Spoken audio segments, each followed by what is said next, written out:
On s'intéresse aujourd'hui à Haïti à travers un livre qui s'appelle Le violon d'Adrien, un roman qui parle d'un jeune garçon haïtien, adolescent, 14 ans, vivant du temps de la dictature des Duvalier, qui s'est achevée dans les années 80.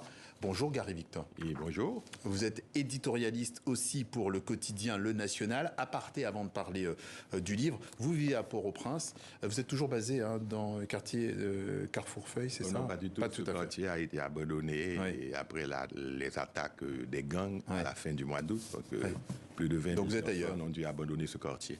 Bon, enfin, à l'endroit où vous êtes, dans le quartier où vous vivez, comment vit ce quartier? Comment vit par extension Port-au-Prince? Bon, ça veut dire que Port-au-Prince, c'est un peu l'insécurité permanente, c'est un peu le chaos.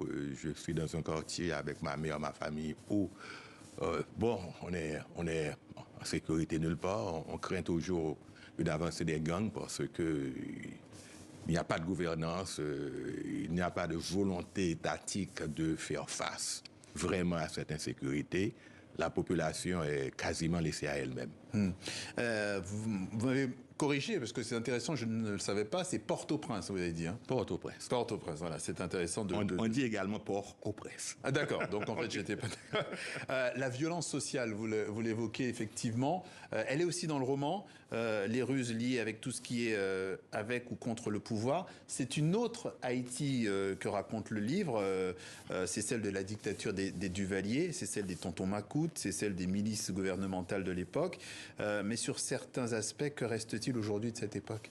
Je pourrais dire que c'est encore la continuité de cette époque, parce que nous ne sommes pas vraiment sortis de, comme vous l'avez dit tout à l'heure, on ruse constamment.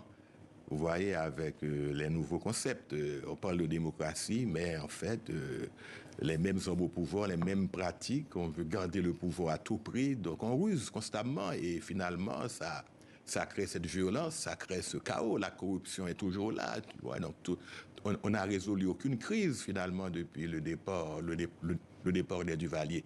Parce que ça a été uniquement une lutte constante pour le pouvoir, mais sans vraiment penser aux vrais besoins de la nation, aux vrais besoins du peuple haïtien. Mais des gens comme vous, quand même, ne sont pas désespérés. Vous vivez encore sur place, quand d'autres sont partis, d'autres ont choisi l'exil. Est-ce que vous estimez que votre place n'est pas ailleurs ? Non, je pense que même ceux qui sont partis, ils ne sont pas désespérés. Ils n'ont pas choisi de partir. Ils pensent toujours que de l'autre côté de leur terre d'exil, ils peuvent toujours aider. Et c'est souvent le cas? Oui, c'est souvent le cas. Un Haïtien reste toujours attaché à sa terre. Nous tous Haïtiens, nous vivons de lendemain meilleur. Moi, je suis en Haïti. Est-ce que c'est un hasard? Est-ce que j'ai pas encore eu l'opportunité de partir? Sauf que nous tous qui sommes ici en Haïti, nous sommes solidaires. Nous de l'intérieur, ceux de l'extérieur, nous sommes solidaires dans un seul objectif.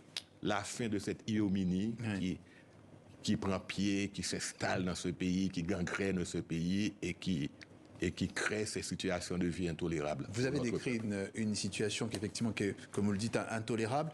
Qui sont aujourd'hui les voix de cette population haïtienne? Ce sont les écrivains, les artistes? Il y a plein de voix. Hein. Il y a les artistes, il y a les intellectuels. Écoutez, les citoyens s'expriment énormément sur les réseaux sociaux, dans la presse, dans la rue.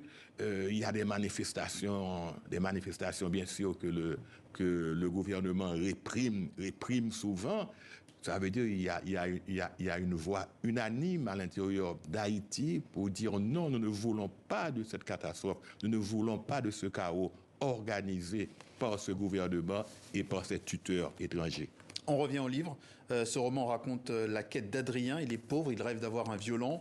Ce violon, c'est son salut parce qu'il est plutôt doué, selon le professeur monsieur Benjamin, sans trop en dévoiler. Pourquoi ce violon? C'est aussi un peu sa perte, c'est un peu son malheur. Parce que je pense qu'il y a certains rêves. C'est un rêve qui ne tient pas sa place dans un espace-temps. Ça veut dire qu'au moment... Ça colle pas. Ça ne colle pas. D'accord. Parce que d'une part, dans cet espace, Et vous savez, le violon, c'est lié quand même à une certaine classe sociale. Et lui, il est plutôt d'une classe moyenne très pauvre. Hein, donc, ce n'est pas pour lui le violon. La mère qui Oui, mais c'est une anomalie, mais on peut aller au-delà. On peut toujours, oui, justement. Lui, il veut aller au-delà de l'anomalie. Sauf que, à un certain moment, il n'a pas les moyens, ses parents n'ont pas les moyens de lui acheter ce violon. Donc, lui, il va fantasmer, il va imaginer, il va essayer de faire des petits boulots pour essayer d'économiser l'argent pour acheter son violon. Et c'est là maintenant qu'il va être dans des situations totalement très, très curieuses parfois. Parce qu'on parle de mystification, on parle de faux semblants, de collusion. C'est aussi un peu un rituel de passage de l'enfance à l'âge adulte, ce regard candide qui disparaît aussi. Oui. Et je pense que souvent, dès qu'on a un rêve, il y a des prédateurs, il y a plein de gens qui vont essayer de faire échouer ce rêve. Et surtout quand, c'est pas qu'on est naïf, mais l'innocence, la naïveté, tout ça, c'est un peu de naïveté, c'est le naïf haïtien, une autre forme de naïf haïtien. Oui, mais quand même, la naïveté, parfois, l'innocence permet vous donne de l'énergie pour aller très loin. Sauf qu'il y a des prédateurs qui sont prêts à vous indiquer, à vous mettre sur les mauvais rails. Oui. Effectivement, Gary Victor, auteur haïtien venu témoigner de ce qu'est aujourd'hui Haïti, venu aussi nous parler de ce livre, Le violon d'Adrien, un regard très subtil et à hauteur d'enfant sur la dictature des Duvalier notamment. C'est édité au Canada aux éditions Mémoire d'Encrier. Merci d'être passé par le journal de TV5 Monde. Merci.